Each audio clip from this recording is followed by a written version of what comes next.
So before you buy a new AVR, what are the key features that you need to look for? We'll cover the top 12 features that you must be aware of before you make that purchase so that you don't regret it later. And we're starting right now. Hello YouTube, this is Sounds Good and I'm Anuj. And in this space, as you're aware by now, we cover everything related to tech, gadgets, great sound, hi-fi, home theater, and all such good things. So in case you're new here, subscribe right now so that you do not miss any of the great info bites that we keep sharing here through our hi-fi community that interacts with us. And together we will mutually learn in this quest for hi-fi and great sound in your home at your space. And trust me, if you don't know what a great hi-fi system sounds like, once you have it in your space, it will bring tears of joy to your eyes when you listen to it for the first time. And that's what our motto at Sounds Good is. And I will make sure that each one of you gets to experience great sounding music within your homes. This is going to be a very interesting video because not just these 6 key AVR features to look out for are going to be covered in this, but this video is going to be having minimum of 3 bonus sections spread all across today's episode. So make sure you watch the entire thing. Don't miss out on those bonus sections wherein we delve into technical aspects of how sound behaves in general and in particular about home theater setup. So geeks are going to love this episode. I hope you enjoy it as much as I've enjoyed making it. It pains me. It literally makes me sad when I see people investing thousands of rupees, even lakhs of rupees in buying an AVR only to realize 6 months, 1 year down the line that their use case has changed and the AVR that they bought does not fulfill all their needs. What is bad? A year down the line, you see that AVR is up for sale and you lose tons of money. What is worse is that you think that you've made that mistake. Now, those other features that have become important to you, just ignore that and live with your mistake. I don't want you to lose your money. That's what this channel is all about, especially on the hi-fi gear. That's why this list of 6 critical features, in my opinion, and 6 ancillary features that may be important to many, may not be important to some, that you need to look for when buying an AVR, when you're out in the market looking for an AVR. Features में क्या देखना है यार? ये तुम audio files की मेरे को बात समझ में नहीं आती। अब फीचर्स देखेंगे, अरे 3 डिवाइस है मेरे पास, वो जिसमें कनेक्ट हो जाए और उसमें सबसे सस्ता AVR जो मिल जाए। What nonsense features. No.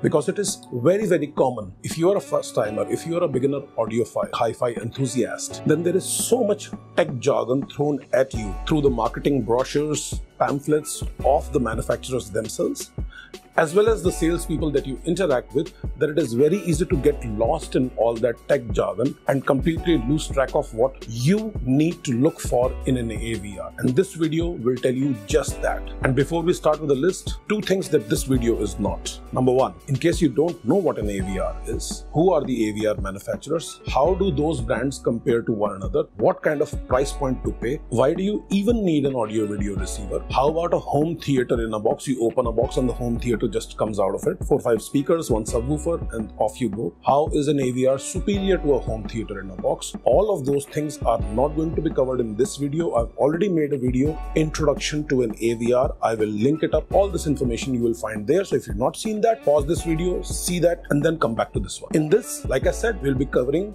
the key features that you need to look for in an AVR. Secondly, this video is not going to be a Model X to a Model Y comparison. We are not going to be talking about model numbers here. In case you dig information like that, you would like me to create such kind of content, do let me know in the comments and I would be happy to do one for you. This video is more important than all of that. This video talks about the features that you will need in future, but you don't know them yet. And we jump straight in. So 6 key important features. Number 1, number of inputs required. Now this is an easy one.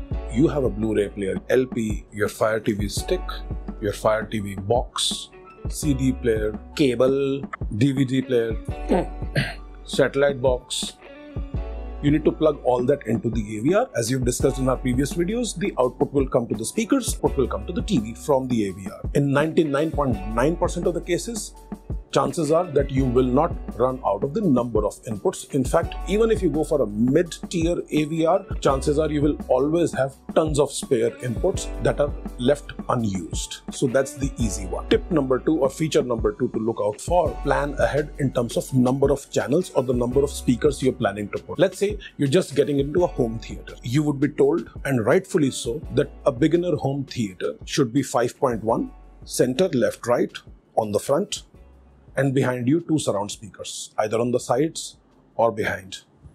This one is 1 surround speaker. A 5.1 speaker system is the bare minimum to get into a home theater. And that's great advice, there's nothing wrong with that. But a year later you learn about Dolby Atmos or DTS-X.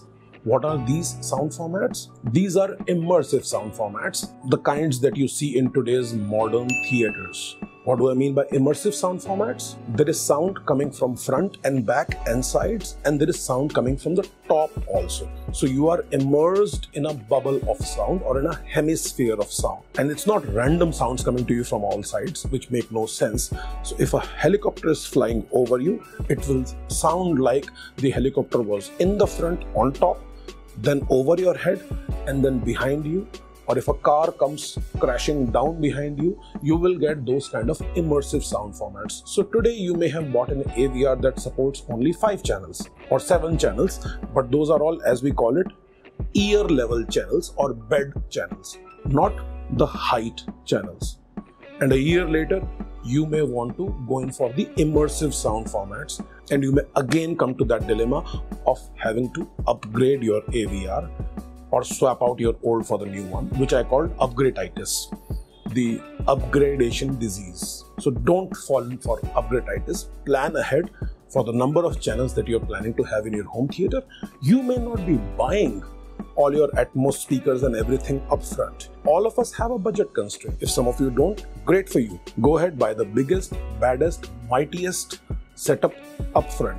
But for the rest of us, home theater needs to be built in a progressive way, in a step-by-step approach. So while you can buy the speakers later for your Atmos channels, but in case you're planning to have Dolby Atmos or DTS-X channels at some point in future, buy the AVR today that supports those formats, that supports those number of channels. Because you don't want to have a condemned AVR when you plan to put the ceiling speakers up or the height speakers up. Ceiling speakers go in the ceiling, height speakers go where the ceiling meets the wall. So plan ahead in terms of number of channels that you would eventually have in your home theater. Number 3, and this is an important one, power output of an AVR. So AVR does so much, as we've discussed in our previous AVR intro video. Source switching between various input devices, processing of the sound for various channels, digital to analog conversion for all the signal that comes in, and finally amplification of the sound for all the speakers to play. The heaviest component and the most expensive component in an AVR is its amplifier section, and the cheaper AVRs will skimp on that. That's how they will save the cost. That's how they will give you the AVR for 40,000 rupees or 50,000 rupees as opposed to a 1 lakh rupee or a 1,50,000 rupees. So the cheaper AVRs will skimp on the amp section. So as a result, quite obviously, those AVRs will not be able to drive speakers very loud. You say, Anuj, I don't want to drive speakers very loud. I listen at sane levels. I'm not an insane audiophile. It's not just about how loud can the AVR pump up the speakers. It's also about the speakers. So let's say today you have small little cube speakers that are easy to drive. Tomorrow you want to upgrade to a better sound and you want to get bookshelf or even tower speakers that are more difficult to drive, that demand more current from the AVR. Then your cheaper or bottom of the rung AVRs will have difficulty driving those speakers. So the power output of an AVR is very important to bear in mind, especially if you're planning to upgrade your speakers to better quality speakers in future. They will invariably demand more power from the AVR. Next one is preamp outputs. Preamp what, you say? Now it'll get slightly bit technical. Some of you geeks and hi-fi enthusiasts out there will have no problem understanding this, but I will make it simple enough for each one of you to understand. So a preamp output, basically what it does is that because you bought a cheaper AVR or you upgraded your speakers to more hard to drive speakers, or you upgraded nothing but you are realizing that your AVR is just not able to crank up the speaker enough to your listening levels. Whenever you're sitting watching a movie or whenever you're partying, it just doesn't reach where you want it to reach in terms of sound pressure level. By the way, on a side note, in case you don't understand any of these terms, what is a SPL, sound pressure level, then I have a video linked up here which explains all the audiophile terms to beginner audiophiles in great details. Go and have a look at that in case you've not seen it. So coming back to the point, a preamp output allows you not to connect speakers to the speaker terminals of an AVR. We tell the AVR that you process the signal, you do the input devicing switching, do the digital to analog conversion, process the signal for each of the speaker to play, but do not amplify the signal. Give us preamp output. अरे क्या है ये? हो क्या रहा है यहाँ? A preamp output, then we will take out of the AVR, put an external amplifier and amplify it ourselves. And that external amplifier will then drive the speakers. So that's a preamp output. Typically on cheaper AVRs, you do not have preamp outputs. In some mid-range AVRs, you may have preamp outputs for just the front right and the front left channel. In more high-end AVRs, you will see that they have given you preamp output for all the channels that it processes. So if an AVR is a 9-channel AVR, it will have 9 speaker terminals that you connect the speakers directly to, and it will have preamp outputs for all of those 9 channels also. So whichever channels you want, you can take the pre out of, put an amplifier and amplify it externally. That's the concept of a preamp output. So to make your AVR future proof, it is always recommended to ideally have preamp output for all the channels, but at the minimum have preamp outputs for the front sound stage. What is front sound stage? It's simple. The front left, the front right, which is my left and my right, and the front center speaker. These 3 preamps must be present in your AVR to future-proof it, so that you do not have to put up your AVR for sale a year, 2 years down the line. Because that's where the majority of sound is coming from, because the majority of action is happening on the screen, and those are the first set of speakers that you want to amplify externally, should there be a need for that in future. As far as the surround, left-right, surround back and the height speakers go, they have only special effects sounds coming out of those, so they are cool to be still driven by the AVR's inbuilt amplifier section. But for the front sound stage, you really do want to consider having preamp output. Trust me, if you're investing into good quality AVRs like Yamaha Avantage, like Denon's AVR X series, not the S, X series, or the Marantz AVRs, then these things are built to last you for 8 years, 10 years, 12 years, 15, 20 years. So I really want you to make the most of your investment in the AVR and future-proof it for you as much as possible. It will keep on getting slightly bit technical after this. Twin subwoofer outputs. What happens here? Now this is a very, very detailed subject. I can make not one but a series of videos about subwoofers, subwoofer placement, how many is enough, and so on and so forth. Do comment down below in the comment section in case you dig information like that and you would be interested in looking at that. But for now, we'll keep it simple. One subwoofer is just not enough in a home theater setup. You say, why are you crazy? My subwoofer goes really loud. Of course the subwoofer goes really loud, but the way bass behaves in a room is very, very complicated.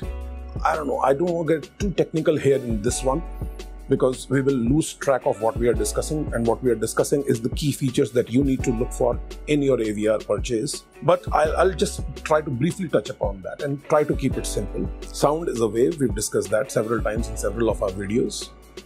At higher frequencies, which tweeter produces, let's say 10 kilohertz, 12, 15, 20 kilohertz, the sound wave can be just the entire wave, up, down, down, up. The entire wave length can be 1 centimeter. So that's a very small wave. Who are you? What is this?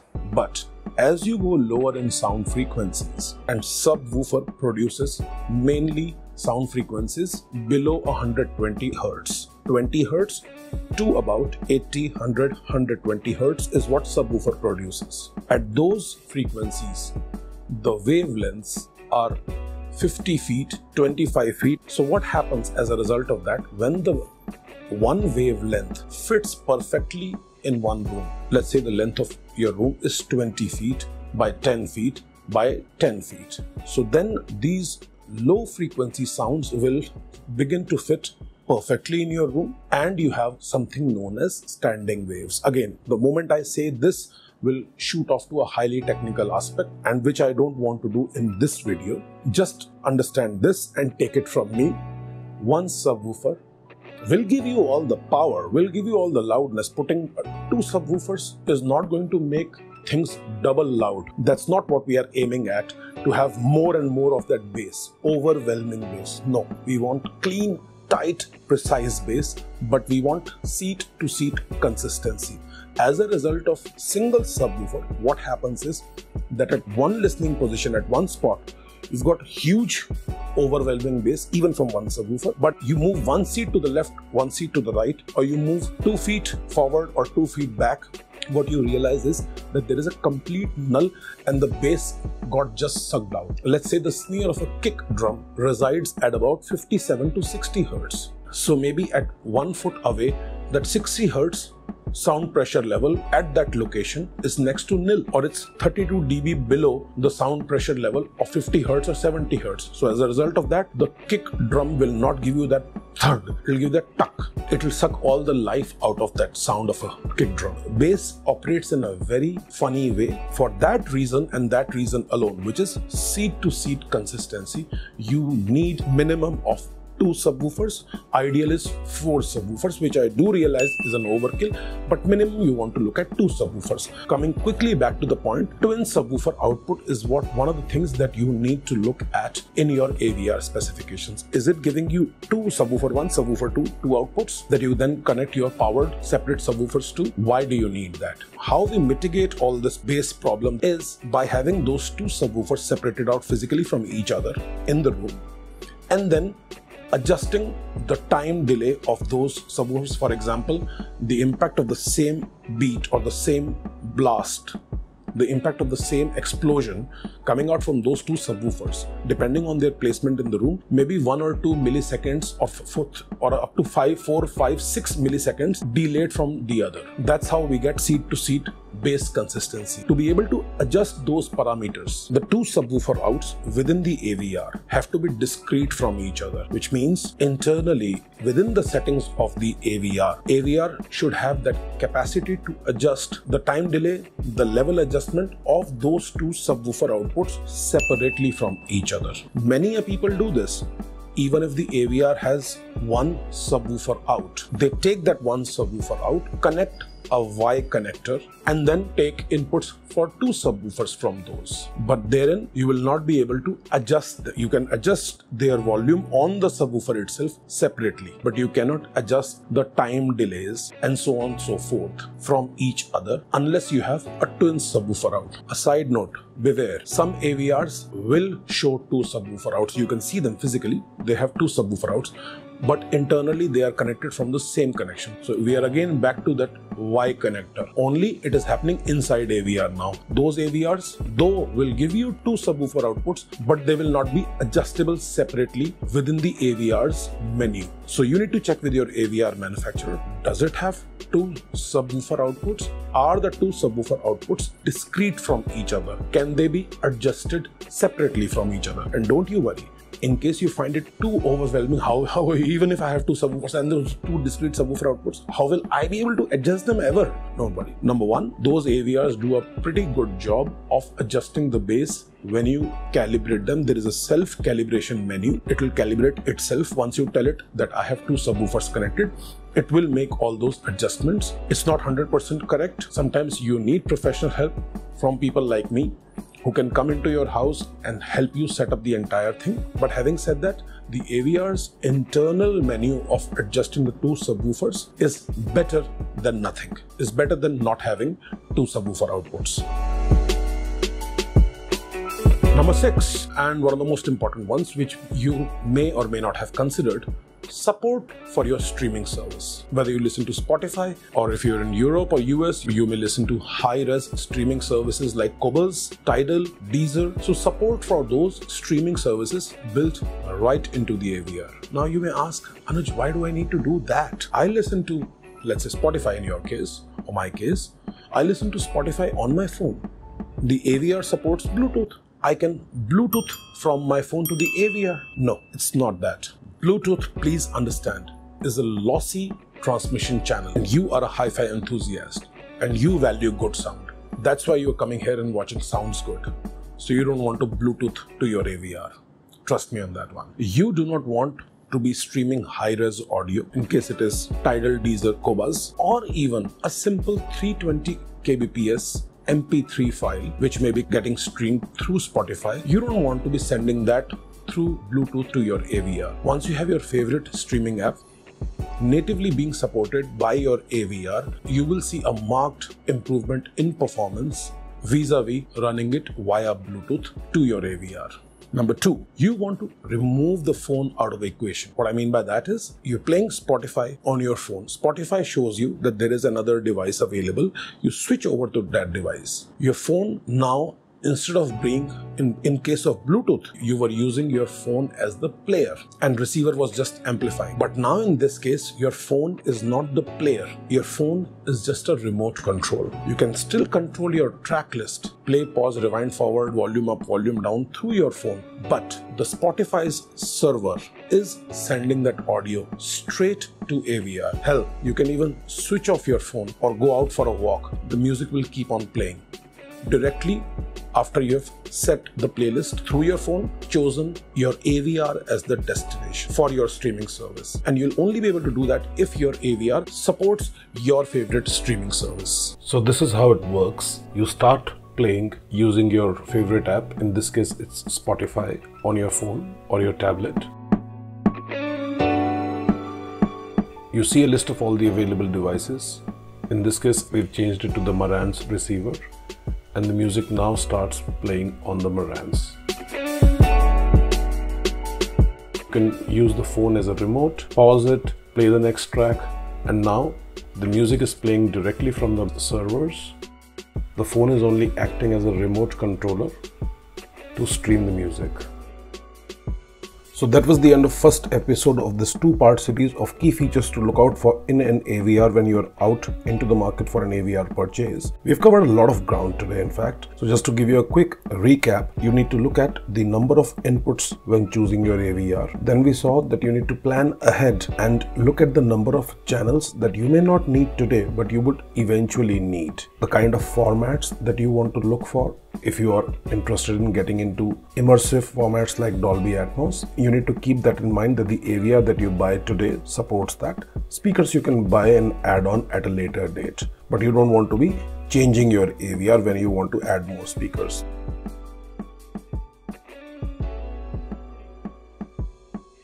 Then we looked at planning ahead in terms of your power requirement. Today you may be planning to drive the already available speakers lying around in your house. But tomorrow you may want to go in for more audiophile grade speakers, and they may require more power from your AVR, so you want to plan ahead for that. Then we looked at the availability of preamp outputs. In that we saw that at least you want the front soundstage preamp output to be available in your AVR should you ever need to run an external amplifier to drive the front left, center and right speakers.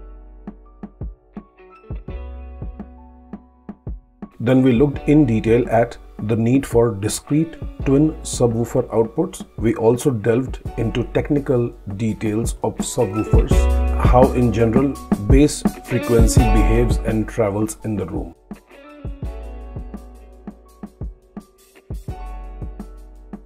Then I told you that you need to look for your favorite streaming services, whether they are supported in your AVR or not.